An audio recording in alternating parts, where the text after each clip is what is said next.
जी students, तो आज हम डिस्कस करेंगे AWS की एक न्यू सर्विस है जिसका नाम है AWS ट्रस्टेड एडवाइजर। बहुत अच्छी सर्विस है, इसके बहुत अच्छे फंक्शंस होते हैं, बहुत अच्छे फीचर्स होते हैं इसके अंदर। इसको हम सर्विस भी पढ़ते हैं, इसको हम टूल भी पढ़ते हैं कि इसको आप टूल भी कह सकते हैं। हमारे पास AWS के अंदर एक टूल होता है ट्रस्टेड एडवाइजर के नाम से, या एक सर्विस भी आप इसको बोल सकते हैं, क्योंकि टूल की तरह ही आपके लिए काम करता है, आपकी हेल्प करता है किसी भी काम को बेटर वे में परफॉर्म करने के लिए। अब ट्रस्टेड एडवाइजर जो होता है वो करता क्या है? जो ट्रस्टेड एडवाइजर सर्विस है वो हमारे डिफरेंट काम करती है। मतलब क्या क्या बेनिफिट हमें प्रोवाइड करती है? It helps us in cost optimization. Cost optimization के अंदर हमारी हेल्प करती है। परफॉर्मेंस को बेटर करने में हमारी हेल्प करती है। किसकी परफॉर्मेंस? सर्विस की परफॉर्मेंस को। हम कोई इश्यू को चला रहे हैं, कोई भी सर्विस यूज कर रहे हैं, तो उसकी परफॉर्मेंस को कैसे हमें बेटर करना है, ठीक है, वो किस तरह बेस्ट पॉसिबल वे में हम उसको यूज कर सकते हैं, तो उसकी परफॉर्मेंस को इंक्रीज करने में हमारी हेल्प करती है ट्रस्ट एडवाइजर।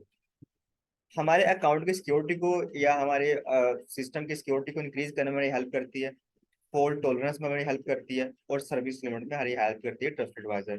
तो ये पांच चीजें होती हैं जो हमें ये फंक्शन प्रोवाइड करता है trust advisor: cost optimization, performance, security, fault tolerance, service limit. ठीक है, तो ये हमारे हेल्प करता है। अब ये करता क्या है? आपको याद है हमने Amazon इंस्पेक्टर की लैब की थी? तो Amazon इंस्पेक्टर क्या करता था? Amazon इंस्पेक्टर ना आपके अकाउंट के अंदर रन होता था, रन होके आपके जितना भी इन्वायरमेंट था उसको स्कैन करता था, स्कैन करके आपको डिफरेंट वल्नरेबिलिटीज फाइंड करके देता था कि मैंने यहाँ यहाँ ये वल्नरेबिलिटीज फाइंड की हैं, इसको प्लीज रिमूव कर लें यहाँ से। इसी तरह जो ट्रस्टेड एडवाइजर होता है, या आपके पास एक टूल है, एक सर्विस है जो आपके अकाउंट के अंदर आपके अकाउंट को स्कैन करती है, आपके अकाउंट के अंदर रन होती है, और फिर क्या होती है, आपको डिफरेंट सजेशंस प्रोवाइड करती है, डिफरेंट बेस्ट सिक्योरिटी प्रैक्टिसेस आपको बताती है। आपको इस तरह सजेशन बताती है कि आप उससे अपनी कॉस्ट पे काम कर सकें। अगर कोई आप सर्विस चला रहे हैं, आप अपनी सर्विस की परफॉर्मेंस को बेटर कर सकते हैं, आप अपने अकाउंट की सिक्योरिटी को बेटर कर सकते हैं, फॉल्ट टॉलरेंस में हेल्प करती है, सर्विस में हेल्प करती है।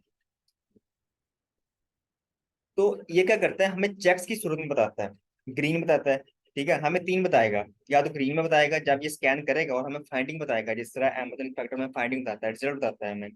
इसी तरह trusted advisor after scan, after running into our environment, जो हमें ये रिजल्ट बताएगा, या तो ग्रीन में बताएगा, या तो येलो में बताएगा, या ये रेड में बताएगा। अब इसका मतलब क्या है? ग्रीन का मतलब ये है कि everything is okay, no problem detected, तो उसको कोई भी वहां प्रॉब्लम फाइंड उसने नहीं की।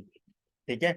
येलो में ये बताएगा कि वहां पे आप इन्वेस्टिगेशन कर लें, कोई अलर्ट है वहां पे, आप वहां पे जाके जो है ना वो देख लें, यहाँ से अगर आप इसको ऐसा करेंगे तो आप आपके लिए बेनिफिट हो सकता है, आपको एडवांटेज हो सकता है।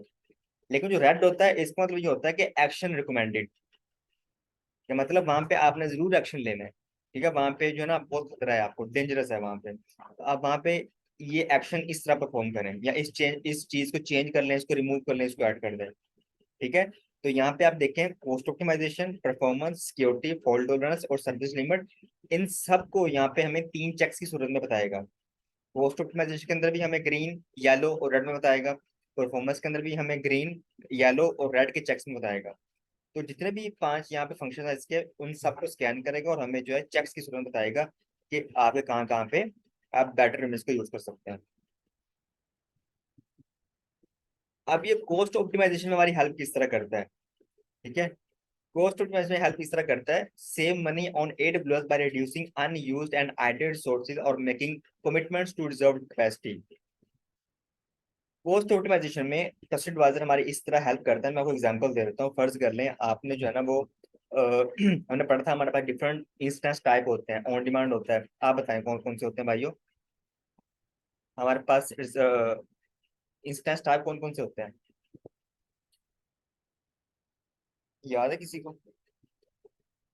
ये हमने फर्स्ट मॉड्यूल में पढ़ा था।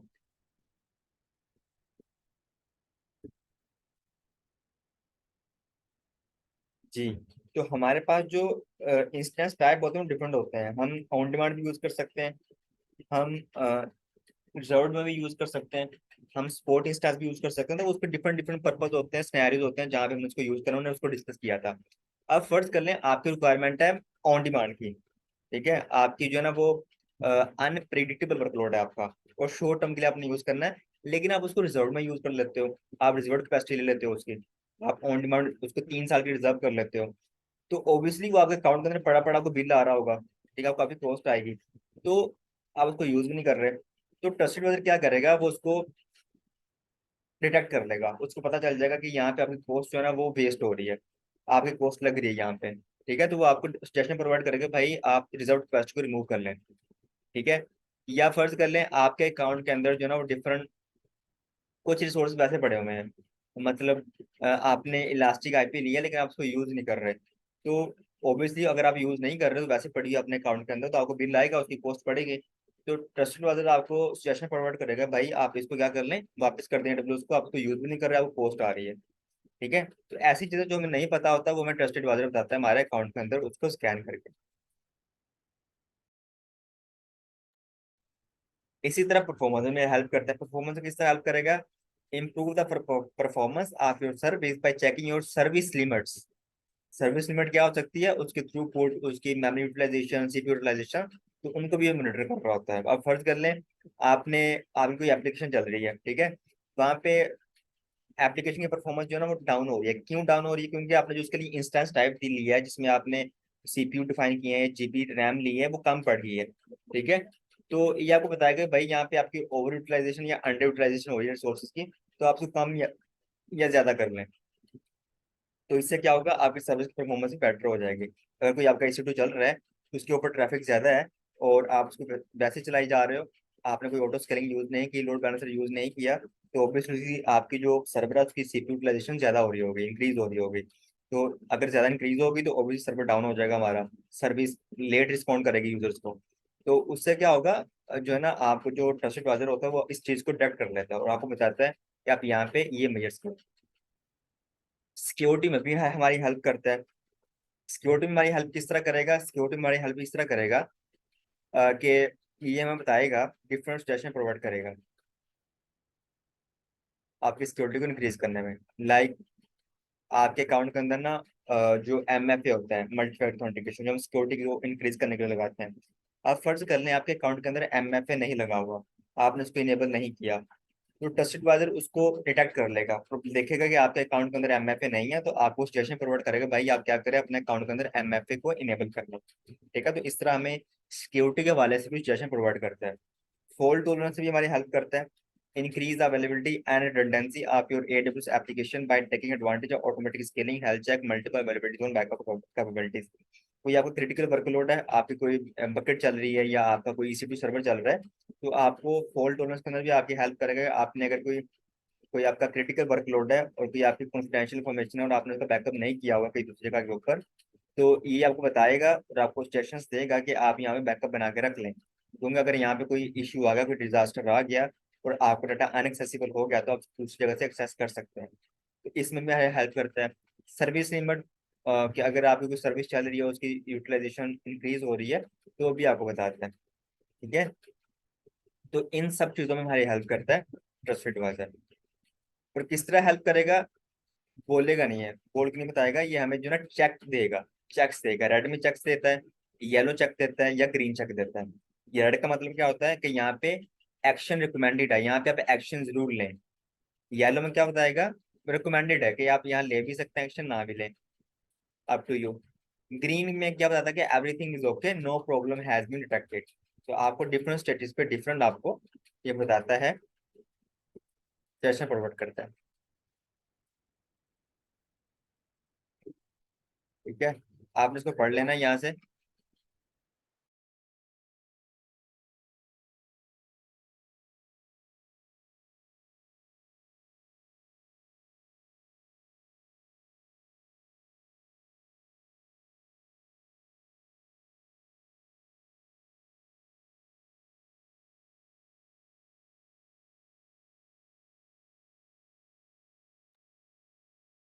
आप जो ट्रस्टेड एडवाइजर होता है, हमें कौन कौन से चेक बताता है। Trusted advisor provide the following security checks to all customer at no cost. Obviously हमने पढ़ा था कि कुछ सर्विसेज हमारे पास फ्री होते हैं क्लाउड के अंदर, और कुछ सर्विसेज हमारे पास होती हैं उसकी कोई कॉस्ट नहीं होती। ठीक है, लेकिन अगर आप उसको बेसिक लेवल पे यूज कर रहे हो, तो अगर आप उसको एडवांस लेवल पे यूज करोगे तो आपको कॉस्ट पड़ेगी उसकी। ठीक है, जिस तरह हम EC2 यूज करेंगे, तो EC2 करने के लिए अगर आप T2 माइक्रो लेते हो, उसका इंस्टेंस टाइप और मेमोरी भी ज्यादा नहीं लेते, तो आपको फ्री पड़ेगा, ज्यादा कॉस्ट नहीं पड़ेगी आपको। ठीक है, लेकिन अगर आप वहाँ पे कोई जी3 या एक्सेलेरेटेड को कंप्यूटिंग इंस्टेंस टाइप ले लेते हो और उसको हाई लेवल पे यूज करते हो, आपको उसकी कॉस्ट पड़ेगी। इसी तरह आपने बीपीसी बनाया है तो बीपीसी की भी आपको कॉस्ट नहीं पड़ेगी, लेकिन अगर आप बीपीसी के अंदर रिसोर्सेज रख रहे हो, डिफरेंट चीजें कर रहे हो, तो आपको कॉस्ट की कॉस्ट पड़ेगी। इसी तरह जो ट्रस्टेड एडवाइजर होता है ना, ये हमारे पास फ्री तो नहीं होता, इसकी कॉस्ट होती है। जो ट्रस्टेड एडवाइजर टूल होता है AWS का, एक सर्विस होती है, इसके हमें कॉस्ट पड़ती है, ठीक है, पेड होता है। लेकिन कुछ चीजें आपको फ्री में भी बताता है, ठीक है, कुछ फ्री फंक्शन होते हैं, जिस तरह कुछ चीजें होती है ना कि उसके फ्री फंक्शन होते हैं, लेकिन अगर आपने उसको अपग्रेड करना है, उसका एडवांस वर्जन यूज करना है, तो आपको पे करना पड़ेगा, सब्सक्रिप्शन लेना पड़ेगी। इसी तरह ट्रस्टेड एडवाइजर की कॉस्ट होती है, लेकिन कुछ चीजें आपको फ्री में भी प्रोवाइड करता है। लाइक सिक्योरिटी वाले जो बता रहा है कि सिक्योरिटी के अंदर आपको ये बताएगा IM यूजर, आपको IM से रिलेटेड बताएगा। IM से रिलेटेड क्या बताएगा आपको?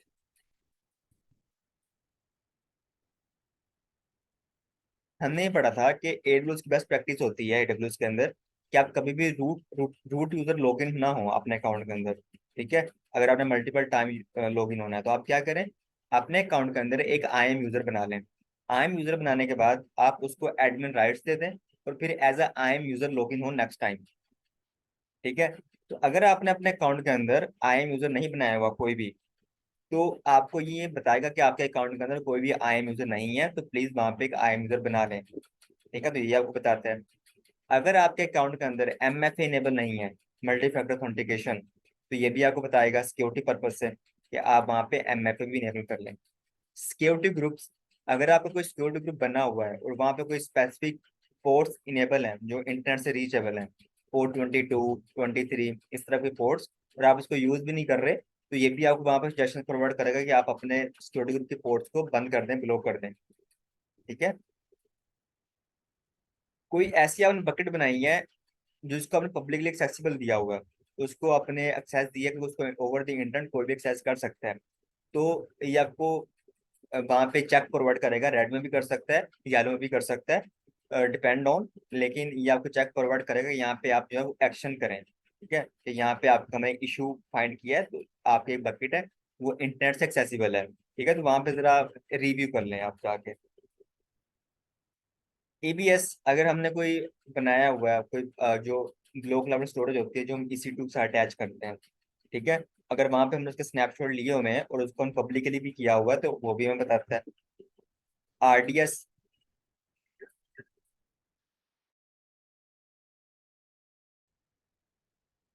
इसी तरह वो यहाँ पे कह रहे हैं कि अगर आपने डेटाबेस के स्नैपशॉट्स ले रहे हैं, बैकअप ले रहे हैं, या आप EBS के स्नैपशॉट ले रहे हैं, उसके बैकअप बना के रख रहे हैं, और आपने उसको पब्लिकली एक्सेसिबल दी हुई है, ओवर द इंटरनेट वो रीचेबल है, तो सिक्योरिटी के हवाले से भी आपको चेक देगा कि यहाँ पे आप रेड में या आपको ग्रीन में, कि आप यहाँ पे रेड या येलो में, कि आप यहाँ पे कोई एक्शन परफॉर्म करें, ठीक है।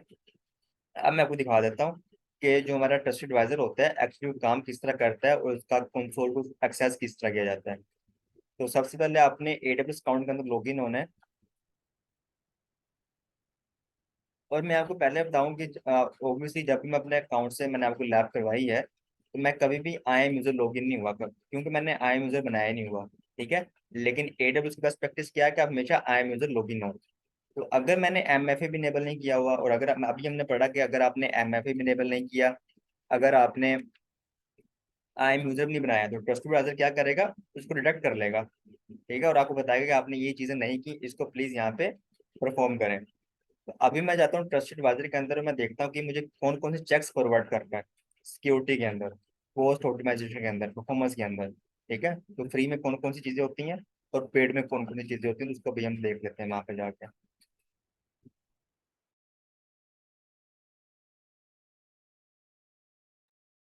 यहाँ पे देखें, आपके पास आपको सर्विस नजर आ रही है ट्रस्टेड एडवाइजर, आप यहाँ से भी इसको क्लिक कर सकते हैं। अगर आप यहाँ पे सर्च करते हैं ट्रस्टेड एडवाइजर, तो आप यहाँ से उसको सर्च कर लेंगे, ट्रस्टेड एडवाइजर। यहाँ पे सर्च करने का बेनिफिट क्या होता है कि आपको उसकी डेफिनेशन भी मिल जाती है। डेफिनेशन में देखें, optimize performance and security, performance, security, cost, इन सब को ऑप्टिमाइज करने में भी हेल्प करता है।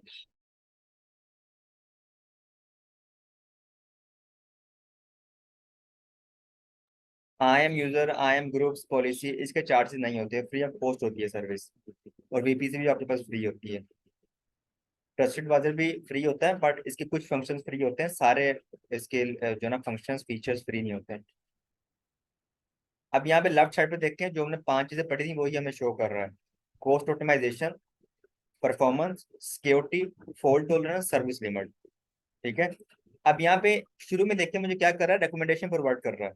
अब इसने सिक्योरिटी के अंदर एक रेड चेक मुझे दिया है, सिक्योरिटी के अंदर दो इसने मुझे जो है ना वो पहले येलो होते थे, अब ये देगा आपको ब्लू में। ठीक है, पहले येलो चेक्स होते थे, अब आपको ब्लू में देगा।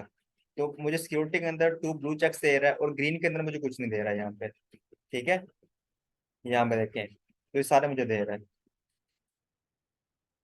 अब देख लेते हैं कि जो सिक्योरिटी के अंदर मुझे रेड चेक दे रहा है वो उसमें क्या चीजें कह रहा है, मुझे कौन कौन से एक्शन परफॉर्म करने हैं वहां पे। इस पे क्लिक करते हैं सिक्योरिटी के ऊपर, और मुझे ये कह रहा है कि भाई आप ऐसा करें, आपके अकाउंट के अंदर MFA इनेबल नहीं है रूट अकाउंट के ऊपर। ठीक है, आप उसको भी इनेबल कर लें।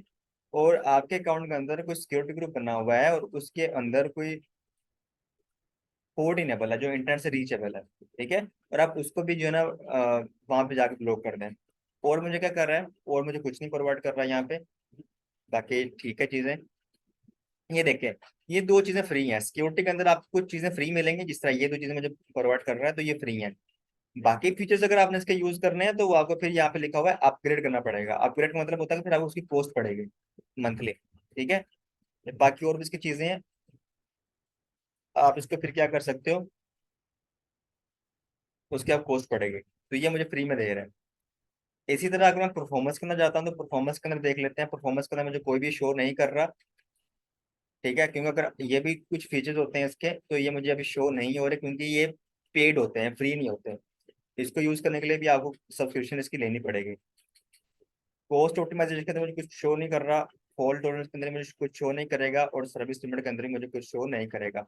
सर्विस लिमिट के अंदर मुझे कुछ शो चीजें शो कर रहा है, जिस तरह ऑटो स्केलिंग ग्रुप कुछ कोई बना हुआ है मेरे अकाउंट के अंदर, auto scaling, launch configuration, cloud formation, तो ये एवरीथिंग इज ओके। ठीक है, ये मुझे रेड में शो कर रहा है कि यहाँ पे कोई भी आपके जो है ना वो वल्नरेबिलिटी नहीं है। तो इस तरह आपको हर स्टेप के ऊपर डिफरेंट सजेशंस, डिफरेंट रिकमेंडेशन आपको प्रोवाइड करते हैं।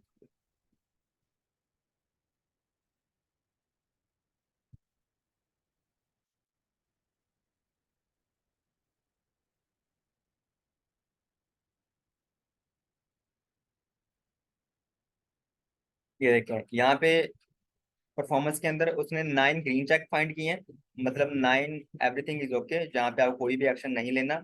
1 एक्शन रिकमेंडेड है, और 0 एक्शन में जो है ना वो कुछ भी नहीं है। इसी तरह 13 उसने ग्रीन चेक आपको दिए हैं, 2 येलो चेक दिए हैं, और 2 आपको रेड चेक दिए हैं सिक्योरिटी के अंदर। फॉल्ट टॉलरेंस के अंदर 14 ग्रीन चेक हैं, 2 येलो चेक हैं, और 1 रेड चेक है। तो आपको डिफरेंट चेक्स की सूरत में आपको स्टेशन प्रोवाइड करता है ट्रस्टेड एडवाइजर। यहाँ पे देख लें, MFA, वही बात जो मैं आपसे बोल रहा है कि अकाउंट के ऊपर MFA इनेबल नहीं है, वो कौन बताएगा, ट्रस्टेड एडवाइजर ही बताएगा। ये एग्जाम के अंदर पूछा जाता है क्वेश्चन कि अगर आपके अकाउंट के अंदर MFA इनेबल नहीं है तो ये आप कौन बताएगा, cloud trail, guard duty, Amazon inspector, या ट्रस्टेड एडवाइजर। तो आपको हमेशा ये ट्रस्टेड एडवाइजर ही बताएगा। इसी तरह अगर कोई पॉलिसी लगी हुई है, कोई पॉलिसी आपने सही नहीं लगाई, या कोई IM यूजर नहीं बना आपके अकाउंट के अंदर, तो वो भी आपको कौन बताएगा, वो भी आपको ट्रस्टेड एडवाइजर ही बताएगा। सिक्योरिटी ग्रुप के अंदर कोई पोर्ट इनेबल है जिसको आप यूज नहीं कर रहे, तो भी आपको ट्रस्टेड एडवाइजर रिकमेंड करेगा। कोई ऐसी बकेट है जहाँ पे लोग जनरेट हो रहे हैं और वो bucket over the internet accessible है, पब्लिकली एक्सेसिबल है, आपने दिया हुआ है उसको, वो भी आपको क्लाउड ट्रस्टेड एडवाइजर बताएगा आपको। ठीक है, तो ये कहानी थी हमारी ट्रस्टेड एडवाइजर की, जो हमें different stations, different recommendations forward करता है अकॉर्डिंग टू चेक। यहाँ पे हम बात करेंगे, कुछ बैकअप्स की बात करेंगे यहाँ पे। ठीक है, कि बैकअप हम क्यों बना के रखते हैं, क्यों इंपॉर्टेंट होते हैं हमारे क्लाउड के अंदर। अब फर्ज कर लें आपने लॉन्ग रूट पे जाना है। ठीक है, आपने कहीं नॉर्थन एरियाज में जाना है, गाड़ी गाड़ी को ड्राइव करके, तो ऑब्वियसली आप वहाँ पे क्या करते हो, कुछ टायर्स आप 1-2 टायर रख लेते हो, या गाड़ी में बैकअप बना के कहीं पे आप पता होता है कि आगे कोई शॉप आएगी, कोई गाड़ी खराब होगी, तो वहां से अगर टाइकन को चेंज आ गया तो वहां पे चेंज करा लेंगे। इसी तरह आप सम टाइम क्या करते हो, कोई पेट्रोल की बोतल भी आप वहां पे भरवा के उसको फिल करवा के रख लेते हो। अगर रास्ते में कोई ऐसा इशू आ गया, पेट्रोल खत्म हो गया और वहां पे कोई शॉप भी ना हुई तो हम उसको फिल कर लेंगे। ठीक है, आप वाटर बॉटल्स रखते हो कि अगर जो है ना वो गाड़ी का वाटर चेंज करना गाड़ी के अंदर, तो हम वहां पे उसको यूज कर सकते हैं, हमें कहीं से लेना ना पड़े। ठीक है, तो आप डिफरेंट बैकअप बना के रखते हो, यहाँ पे कुछ चीजें आप रख लेते हो, एहतियात में रख लेते हो। इसी तरह अगर हम बिजनेस की बात करें, बिजनेस के अंदर क्या होता है, बिजनेस के अंदर ये होता है कि कुछ बिजनेस कॉन्टिन्यूटी प्लान होते हैं, जिसको हम बोलते हैं BCP, business continuity plan. In business continuity plan के अंदर क्या होता है, इन बिजनेस कॉन्टिन्यूटी प्लान के अंदर भाइयों ये होता है कि इसके अंदर बिजनेस के ना डिफरेंट बैकअप प्लान होते हैं, कि अगर जो ना ऑब्वियसली बिजनेस वाले क्या करते हैं, वो चीजें उधार लेते भी हैं देते भी हैं। ठीक है, और उनको समटाइम ऐसा होता है कि उन्होंने बैकअप रखा होता है कुछ अमाउंट का, कि अगर हमें जरूरत पड़े तो हम यहाँ से बैकअप ले लेंगे। ठीक है, अगर उन्होंने कहीं से लोन लेना है बैंक से, ठीक है, या बैंक हो जाते हैं इन नियर फ्यूचर, तो क्या करेंगे, उनके पास कुछ बैकअप बना के रखे होते हैं कि हम यहाँ से अपने बिजनेस को दोबारा से स्टार्ट कर सकते हैं। ठीक है, तो इसलिए जो है ना वो बिजनेस कंटिन्यू प्लान या बैकअप हमारे लिए बहुत जरूरी होते हैं। इसी तरह क्लाउड के अंदर क्या होता है भाइयों, क्लाउड के अंदर जो है ना हम बात करते हैं डिजास्टर रिकवरी की, डिजास्टर रिकवरी की।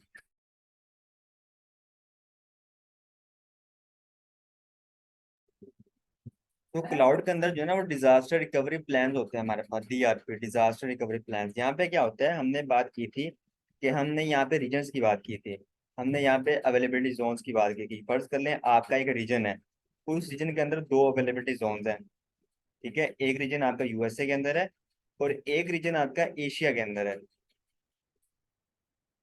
तो यहाँ पे हम क्या करते हैं, यहाँ पे हम अपनी चीजों को रेप्लिकेट करते हैं, अपने चीजों को बैकअप बना के मुख्तलिफ जगह पे स्टोर करते हैं। क्यों करते हैं, फर्ज कर लें अगर हमारा EC2 यहाँ चल रहा है, यहाँ पे हमारी एप्लीकेशन चल रही है। ठीक है, और उस एप्लीकेशन के ऊपर हमारे यूजर उसको यूज कर रहे हैं, एप्लीकेशन को, गेमिंग साइट हो सकता है, कुछ भी हो सकता है। ऑब्वियसली वहां पे अगर कोई डाउन टाइम आएगा हमें, यहाँ पे कोई डिजास्टर आ जाता है, कोई ऐसा कोई वहां पे कोई इशू आ जाता है, एक अवेलेबिलिटी जोन के अंदर पूरा का पूरा डाउन हो जाता है, ऑब्वियसली अगर हमने उसका बैकअप बना के दूसरी जगह के ऊपर दूसरे एजी के अंदर रखा होगा, तो हमें क्या होगा, चीजों को माइग्रेट करने में, इसको हम बोलते हैं फॉल्ट टॉलरेंस। अगर एक जगह से आपके कोई सर्विस अनएक्सेसिबल हो जाती है, तो आप उसको दूसरी जगह से एक्सेस कर लो। अगर आपकी ट्रैफिक पहले यहाँ पे आ रही थी और ये सर्वर हमारा डाउन हो गया, ये पूरा का एजी डाउन हो गया, अब हम क्या कर सकते हैं, अपने ट्रैफिक को यहाँ पे कन्वर्ट कर सकते हैं इस एजी के अंदर। ठीक है, यहाँ से हम डाटा को एक्सेस कर सकते हैं। इसी तरह अगर हम यहाँ पे कोई S3 स्टोरेज यूज कर रहे हैं, यहाँ पे S3 स्टोरेज यूज कर रहे हैं, और ये पूरा का पूरा रीजन डाउन हो जाता है, तो क्या हमारा डाटा लॉस हो जाता है? नहीं, आपका डाटा जो है ना आप उसको दूसरे एजी से भी, जहाँ पे दूसरी जगह पे स्टोर हुआ होगा, आप उसको वहां से भी क्या कर सकते हो, एक्सेस कर सकते हो। तो आपका डाटा लॉस ना हो, कॉन्फिडेंशियल डाटा होता है, आपकी सर्विस डाउन ना हो, तो उसके लिए फिर हम क्या करते हैं, चीजों को रेप्लिकेट करते हैं, मल्टीपल जगह पे उसको स्टोर करते हैं, इसकी बजाय कि उसको एक ही जगह पे स्टोर करें। ठीक है, क्योंकि होता क्या है, फर्ज कर लें समटाइम ऐसा होता है कि आप कोई शॉपिंग साइट यूज कर रहे हो, बैंकिंग साइट यूज कर रहे हो, तो समटाइम आपको डाउन टाइम देखने को आ जाता है। आप कोई सर्वर एक्सेस कर रहे हो, कोई HBL का, AVL का, या आप कोई यूनिवर्थ, ईडन रॉक, कोई कुछ भी आप सर्च कर रहे हो, आपने कोई परचेसिंग करनी है दराज वगैरह से, तो वहां पे होता है कि समटाइम आपको इश्यूज आ जाते हैं, कोई डाउन टाइम आ जाता है, उनका सर्वर रिस्पॉन्ड नहीं कर रहा होता, सर्वर काम नहीं कर रहा होता। क्यों नहीं कर रहा होता? डिफरेंट इश्यूज हो सकते हैं। क्यों हो सकता है, कोई वहां पे टेक्निकल इशू आ गया हो, या वहां पे ट्रैफिक ज्यादा आ गई हो, तो ऑब्वियसली उनके फिर अगर ऐसा इशू आएंगे, तो अगर 2-3 दफा आप एक ही साइट पे जाते हो और आप देखते हो कि वहां पे जो है ना, मैं जब भी जाता हूँ मुझे तो वो रिस्पॉन्ड नहीं करता, सर्वर साइट ओपन ही नहीं होती उनकी, मुझे रिस्पॉन्ड ही नहीं करती, तो आप नेक्स्ट टाइम इसको यूज नहीं करोगे। इससे क्या होता है, जो कंपनीज होती हैं उनको नुकसान होता है इन चीजों से, तो वो नहीं चाहते हैं हम जो है ना हमारे यूजर्स कम हो, या हमारे यूजर को डाउन टाइम फेस करना पड़े। तो इसी चीजों से बचने के लिए, इन्हीं परेशानियों से निकलने के लिए वो फिर क्या करते हैं, अपनी चीजों को मल्टीपल जगह पे स्टोर करते हैं। ठीक है, तो वो हमारे होते हैं disaster recovery plans. Disaster recovery, कि अगर कोई डिजास्टर आ जाता है तो उसको रिकवर हमने कैसे करना है, अपने डाटा को रिकवर कैसे करना है। ठीक है, तो वो दो चीजें होती हैं। ऑब्वियसली अगर हम चीजों को, यहाँ पे एक और चीज आती है कि अगर हम चीजों को रेप्लिकेट कर रहे हैं, फर्ज करें हमारा EC2 यहाँ भी चल रहा है और यहाँ भी चल रहा है, ठीक है। जब हम पढ़ रहे थे ना शुरू शुरू में EC2 के ऊपर, तो हमने ना एक बात की थी, S3 शायद पढ़ रहे थे, तो वहां पे हमने बात की थी रेप्लिकेशन की। तो आप में से किसी ने क्वेश्चन किया था कि अगर वहां पे हम रेप्लिकेशन कर रहे हैं, ऑब्वियसली हमें कॉस्ट भी ज्यादा पड़ेगी। ठीक है। तो हाँ बिल्कुल, उसकी कॉस्ट भी आपको ज्यादा पड़ती है। अगर आपका यहाँ भी सर्वर चल रहा है, यहाँ भी सर्वर आपका चल रहा है, सेम सर्वर, लेकिन ये यूज नहीं हो रहा। ठीक है। अभी सिर्फ इसको हमने बैकअप के लिए रखा हुआ है कि अगर ये अनएक्सेसिबल हो गया तो फिर आप अपने ट्रैफिक को यहाँ पे कन्वर्ट कर सकते हैं। तो ऑब्वियसली अगर चीजों का मल्टीपल जगह पे यूज कर रहे हैं तो आपको फिर कॉस्ट भी डबल होगी आपकी। लेकिन उस तरह से नहीं होती। जिस तरह जो ना फर्ज करें यहाँ पे EC2 चल रहा है, तो उसके ऊपर हमारे यूजर्स आ रहे हैं, और ये EC2 बंद है, यहाँ बना हुआ है, लेकिन उस तरह से नहीं आएगी, कम पड़ेगी जरा हमें कॉस्ट, तो उसके डिफरेंट प्लान होते हैं, उसको भी यहाँ पे यूज करते हैं।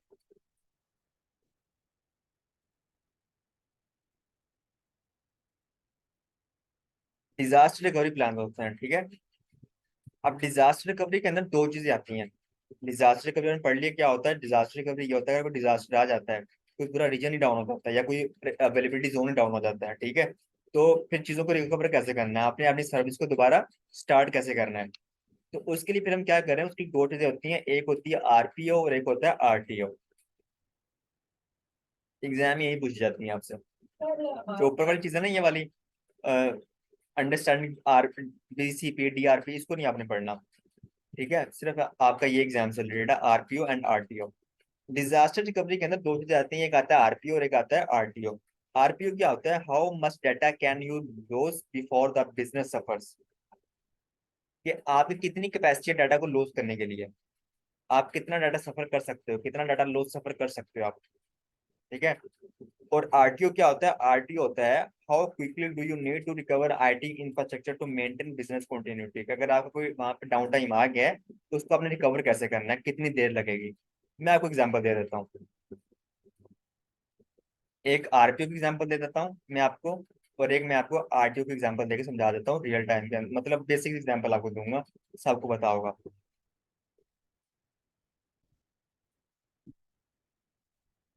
वहां पे होता क्या है, वहां आप फर्ज कर लें आपके पास एक मोबाइल है, ये आपका मोबाइल है। ठीक है। आप मोबाइल यूज करते हैं, उस मोबाइल के अंदर आप व्हाट्सएप भी यूज करते हैं। अब व्हाट्सएप के अंदर आपकी चैट है। ठीक है। आप उस चैट को बैकअप या बना के रखते हैं। ठीक है। वो जब आप चैट ओपन करेंगे तो वहां पे डिफरेंट ऑप्शन होते हैं कि आप इसका बैकअप इनेबल करना चाहते हैं या नहीं करना चाहते। अगर आप उसको करेंगे कि मेरे मैं बैकअप इनेबल करना चाहता हूँ, तो वो आपसे पूछेगा कि आप कितने बैकअप बना के रखना चाहते हैं, मतलब डेली बैकअप करना चाहते हैं अपनी चैट को, वीकली करना चाहते हैं, मंथली करना चाहते हैं, कब करना चाहते हैं। ठीक है। तो उस हिसाब से जो भी आपकी चैट होगी वो आप बैकअप बना के आप रख लिया जाएगा। उससे ये होगा कि आप फोन चेंज करेंगे या आपका फोन खराब हो जाता है, कोई छीन के ले जाता है, तो आप दोबारा से अपनी चैट को रिकवर कर सकते हो। ठीक है। तो उसके लिए हम क्या करते हैं, डिफरेंट बैकअप प्लान यूज करते हैं व्हाट्सएप के अंदर। आप फर्ज कर लें आपके मोबाइल के अंदर इश्यू आ जाता है कोई। ठीक है। कोई इशू आ जाता है, उसके अंदर सॉफ्टवेयर इशू आ जाता है, आपने सॉफ्टवेयर चेंज करवाना है, आपका मोबाइल हैंग हो गया, चल नहीं रहा, या आप अपना पासवर्ड भूल जाते हो, मेरा पासवर्ड क्या था मोबाइल का, तो उसको रीसेट मारना पड़ेगा। रीसेट करेंगे तो क्या होगा, आपका तमाम डाटा वहां पे उड़ जाएगा, खत्म हो जाएगा, बैक आपकी चैट्स डिलीट हो जाएंगे। लेकिन RPO के अंदर ये डिफाइन होगा कि आपका कितना डाटा लॉस होगा। अगर आप तो डेली बैकअप कर रहे हो, तो डेली बैकअप कर रहे हो तो उसके लिए हमारा जो डाटा लॉस होगा वो मिनिमम होगा। इसी तरह कि नहीं, मिनिमम होगा। लेकिन अगर आप वीकली बैकअप बना के रख रहे हो तो वहां पे थोड़ा ज्यादा होगा आपका लॉस चैट का। इसी तरह अगर आप मंथली कर रहे हो तो वहां पे बहुत ज्यादा आपका लॉस होगा। क्यों लॉस होगा, कि फर्ज कर लें महीने के 29वां दिन था। ठीक है। 30वें दिन आपने बैकअप होनी थी, जो पूरी मंथ आपने चैट की उसका बैकअप होना था, लेकिन एक दिन पहले आपका मोबाइल खराब हो गया, तो ऑब्वियसली पूरा डाटा आप उसको रिकवर नहीं कर सकते हैं, जो 29 दिन की चैट आप उसको रिकवर नहीं कर सकते। वीक वीक के अंदर क्या होगा, वीक के अंदर मैक्सिमम कितना होगा, 6 दिन की आपकी चैट लॉस होगी। डेली के अंदर मैक्सिमम डाटा कितना लॉस होगा, डेली के अंदर आपका मैक्सिमम डाटा लॉस होगा वो होगा 24 आवर्स का होगा मैक्सिमम, इतना ही हो सकता है ना, ज्यादा नहीं हो सकता अगर डेली बैकअप आप कर रहे हैं। इसी तरह आप क्लाउड के अंदर, क्लाउड की बात करते हैं, तो यहाँ पे ये देखें, अगर आप डेली बैकअप कर रहे हैं तो आपका डाटा मिनिमम लॉस हो रहा है, अगर आप वीकली कर रहे हैं डाटा को तो वहां पे आपका डाटा थोड़ा ज्यादा लॉस होगा। और अगर आप जो है ना वो मंथली कर रहे हैं तो वो आपका मैक्सिमम डाटा लॉस होगा वहां पे आप। तो इसको हम बोलते हैं RPO, recovery point of objective. तो कितना डाटा आप बियर कर सकते हो, कितना आपका डाटा लॉस हो जाए, ये आप पे डिपेंड करता है। ठीक है, आप डेली बैकअप करना चाहते हो क्लाउड के अंदर, वीकली करना चाहते हो या मंथली करना चाहते हो, ये आपने करना है, आपकी रिक्वायरमेंट है। अब फर्ज कर ले आपने कोई भी बैकअप प्लान यूज किया था, डेली किया था या वीकली किया था आपने, ठीक है। तो अब फर्ज कर ले आप कहते हैं कि चलो मेरा डाटा लॉस हो गया, ठीक है। आप जो है ना, मैं अपनी सर्विस को जल्दी जल्दी स्टार्ट कर लूँ, मेरा मोबाइल जल्दी जल्दी रीस्टार्ट हो जाए, मैं उसको ना जल्दी एक्सेस कर लूँ। तो आप जाते हो मोबाइल वाले के पास, उसको कहते हो भाई ये मेरा मोबाइल है, इसमें आपने क्या करना है, इसको दोबारा सही करना है, आपने सॉफ्टवेयर चेंज कर दो। मुझे ये बताओ कि सॉफ्टवेयर को चेंज करने के बाद मोबाइल को स्टार्ट होने में कितना टाइम लगेगा। ठीक है, मतलब मुझे मोबाइल ठीक होने के बाद कितना, मुझे मोबाइल कितने दिन बाद मिल जाएगा ठीक हालत में, आप कितने दिन में मेरा मोबाइल सही कर दोगे, सॉफ्टवेयर चेंज कर दोगे। तो वो जो दिन होते हैं, वो कहता है एक दिन बाद आ जाए, शाम को आ जाए, सुबह हो जाए, 2 घंटे बाद आ जाए, 3 घंटे बाद आ जाए, 2 दिन बाद आ जाए। तो इसको हम बोलते हैं रिकवरी टाइम ऑफ ऑब्जेक्टिव। अब क्लाउड के अंदर क्या होता है, क्लाउड के अंदर अगर आपको सर्विस डाउन हो गई है, उसको दोबारा रिकवर होने में कितना टाइम लगेगा, उसको आपने चालू करना है तो उसके लिए कितना टाइम लगेगा, 1 घंटा, 2 घंटे, 3 घंटे, एक दिन, 2 दिन। तो वो आप वहां पे डिसाइड करते हो। तो ये होता है आरपीओ, और एक होता है RTO, recovery point of objective और रिकवरी टाइम ऑफ ऑब्जेक्टिव। ठीक है। लेकिन क्लाउड के अंदर आपको ये बताया जाता है कि भाई अगर रिकवरी पॉइंट ऑफ ऑब्जेक्टिव जो है ना, अगर ये हो गया आपका, अगर ये है तो ठीक है, लेकिन आपने इसको कंप्रोमाइज नहीं करना, रिकवरी टाइम ऑफ ऑब्जेक्टिव को। आपका डाटा लॉस हो गया, हो गया, ठीक है, कोई ऐसी बात नहीं है। अगर आपने बैकअप बना के रखा भी हुआ है तो थोड़ा बहुत तो आपका रिकवर कर ही लोगे, ठीक है। लेकिन अगर सर्विस आपकी डाउन हो गई है तो उसको जो है ना वो आपको फोर्स करते हैं कि इसको जो है ना जल्द जल्द से जल्द अपनी सर्विस दोबारा रनिंग फॉर्म में लेके आए, जो भी करें आप। ठीक है, तो उसके लिए डिफरेंट बैकअप प्लान होते हैं, वो हम वहाँ पे करते हैं। आप इसके स्लाइड्स को पढ़ लेते हैं जरा।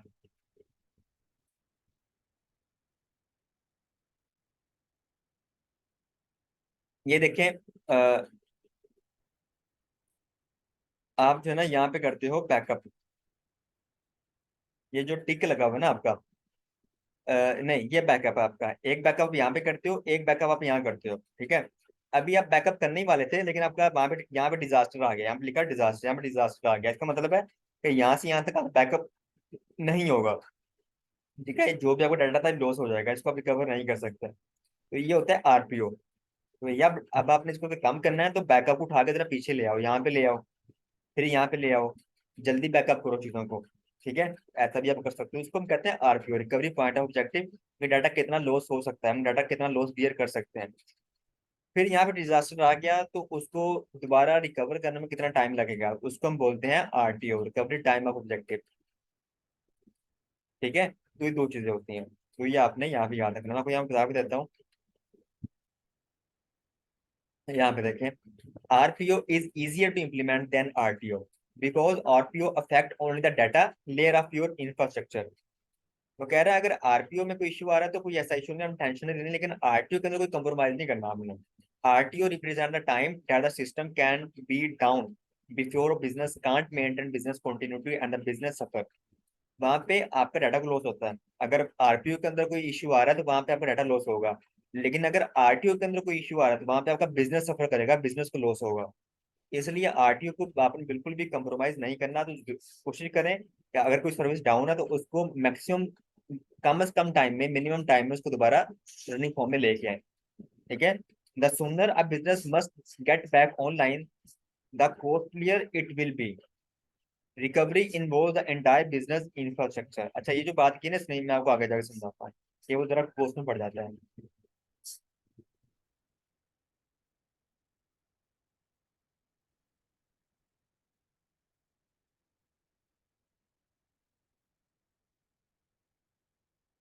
अब डिजास्टर रिकवरी ऑप्शन हमारे पास होते हैं क्या, डिजास्टर रिकवरी ऑप्शंस डिफरेंट हो सकते हैं हमारे पास। लाइक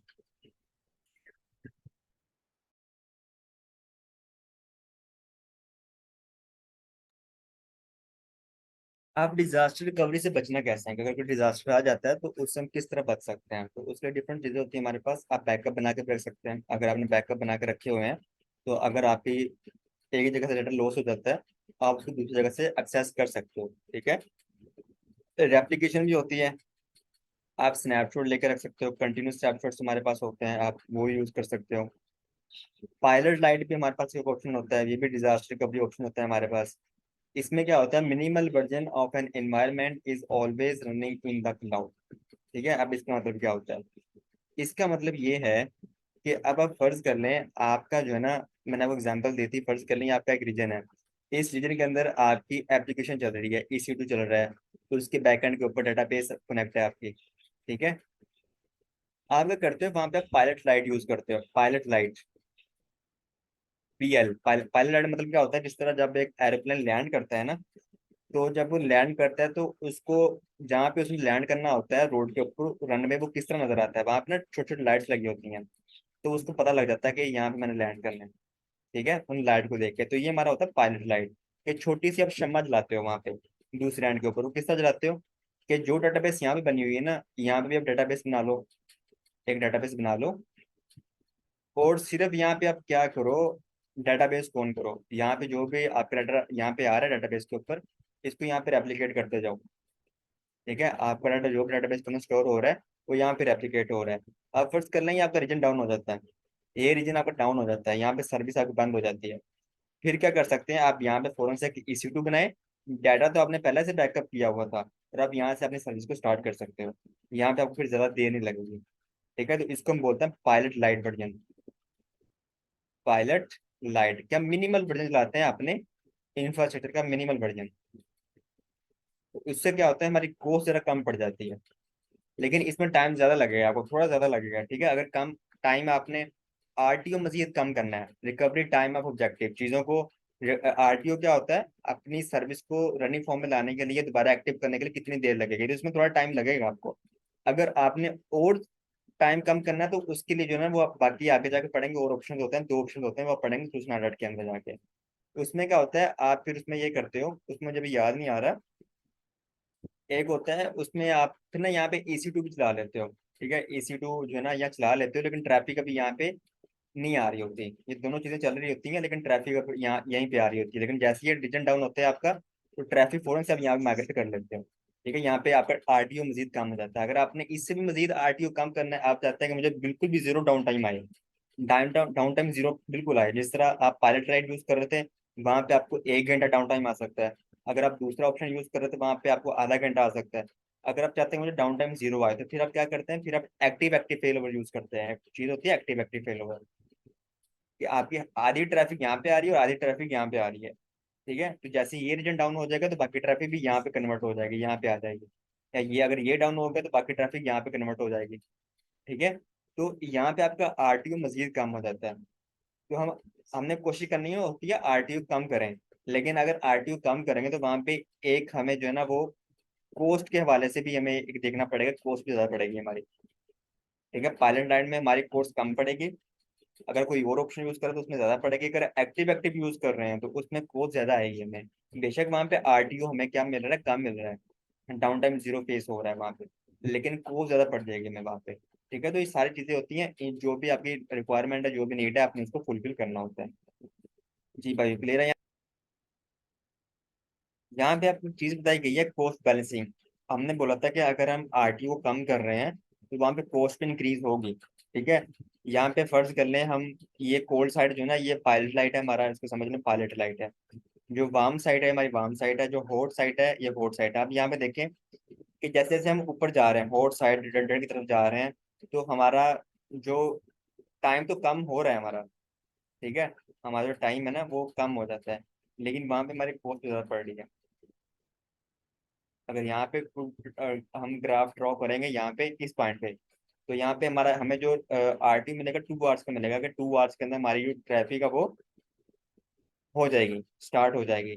ठीक है, लेकिन वहाँ पे कॉस्ट पे देखें, यहाँ पे ज्यादा पड़ रही है रेडंडेंट के ऊपर। फोर्ड पे आ जाए, फोर्ड के ऊपर जो है ना, यहाँ पे आपको 1 वीक से कम पड़ रहा है, लेकिन यहाँ पे क्या हो रहा है, आपको जो कॉस्ट है वो जरा कम होगी आपकी। ठीक है, इसी तरह वाम साइड में अगर आ जाए, तो वाम साइड के अंदर जो है ना, आपको RTO इंक्रीज होगा, अगर सर्विस को दोबारा मेंटेन करने में टाइम ज्यादा लगेगा, लेकिन वहाँ पे कॉस्ट कम होगी और कम हो गई। इसी तरह जो पायलट लाइट होता है, उसके अंदर भी कॉस्ट जो है वो कम हो जाती है हमारी।